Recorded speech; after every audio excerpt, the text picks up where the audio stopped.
Hi guys, it's Mike here from KS Bushcraft Down Under. Today I'll rattle out a review of the KA-BAR Backpack Caster. Comes in this little box. A few instructions on the back. 118 grams of my scales. 160 millimeters long, or 16 centimeters. The spool diameter of 40.5 millimeter. So for you guys in North America, it's got a 2-inch diameter. Length 6.5. A material called Ultra Mid, B3EGG. So it'll hold 100 yards of 8-pound line or 90 yards of 10-pound line. Must admit, I'm impressed by the quality of it. I really am. It's super well thought out.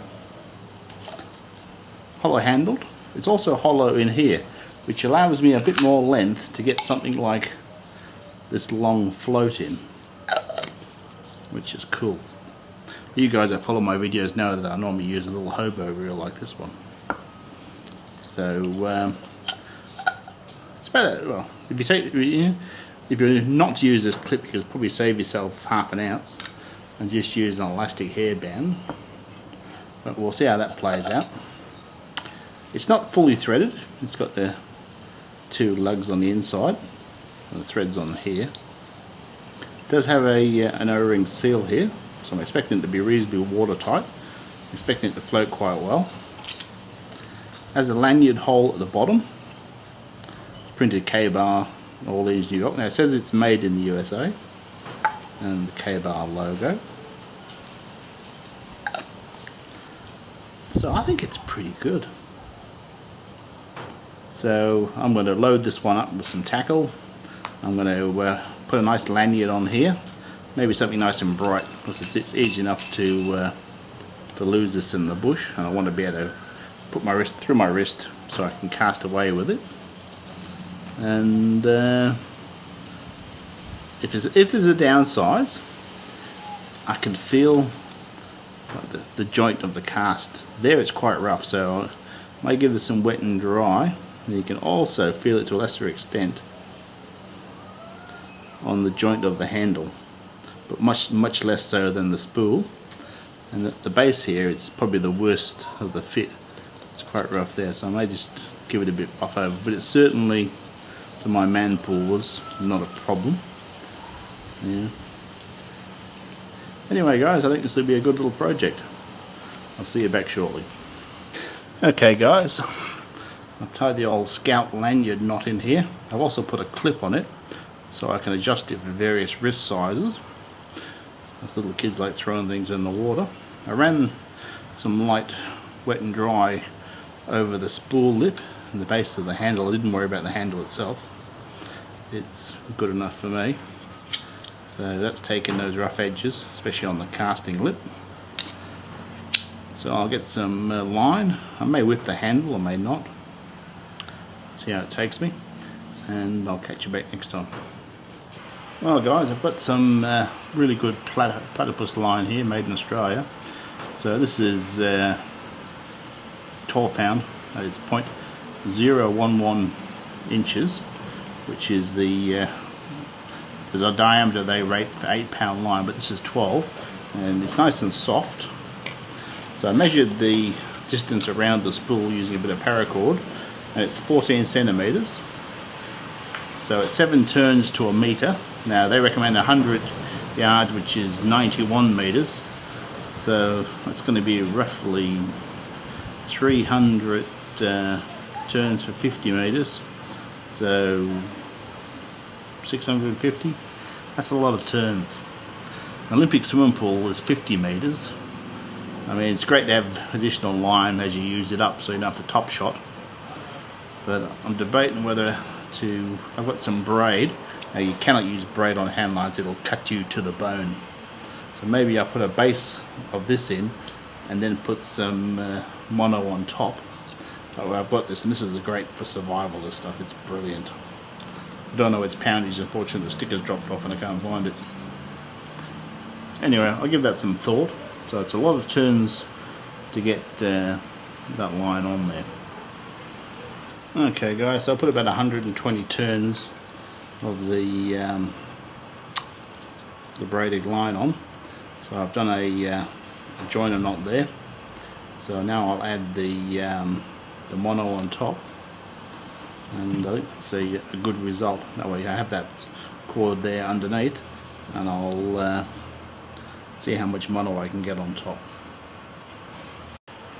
Okay, so I put on about 320 turns. Now as the spool diameter got bigger because of my braid at the base, this is a good 50 meters, and I think Olympic swimming pool for a hand caster of this size is plenty. But now I've got that braided cord under there, I'll just keep top shopping it with 50 meters of good nylon. So I think that's a good result. Debating whether to lock the line up under the head here or just use the clip. So now I need to sort out some lightweight tackle, and we'll be about done. Okay guys, so time to work out some tackle. So I want to keep it light and I want to keep it quiet. So chances are I'm going to pack it out inside with a Ziploc bag. Stop it jingling around. I may actually pre-rig this and use this gap under here so it's ready to go with the basic handline rig. And that'd be a good idea. So anyway, what I've chosen a this is an RMG Scorpion they actually made here where I live in Western Australia, designed to be tied directly on, so it's a floating lure but only just. So I think that should work well with a hand line, allow you to sort of stand upstream in a small creek, gently float it down and then work it back towards you. I've got a couple of snap swivels, because they're useful, especially if you come in with fish with teeth, yeah, that bite through the line. I've got one reasonable size hook, and I'm slowly stepping down to quite small, because you can catch big fish with small hooks, but you can't catch small fish with big hooks, it won't fit in their mouth. So selection of very small lead weights and split shot, half a dozen swivels, 2 floats, so I've got the split shot to weight these floats, the small salter spinner, so that could be useful for trout and stuff, and a little rubber jig. So it's not a lot of tackle in there, but I don't want to make it heavy. So I may actually make a little companion fishing kit to save me rifling through this and just leave the stuff in place. Well, I might have to work something on the split shot. Still sounds a bit like a maraca, but at least now I can pull the contents out, look them all over without sort of tipping out everything out onto the ground. I've got a chance of retrieving what I want without making a big mess. Okay guys, we're all done. If I get a break from the flying school, Sunday morning early. If I was mowing my lawn I'd have a visit from the police, but these guys can do aerobatics overhead.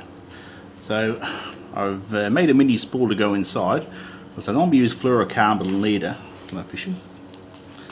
So here she is. It's just a bit of PVC pipe. I nicked it on each end to hold the line in place.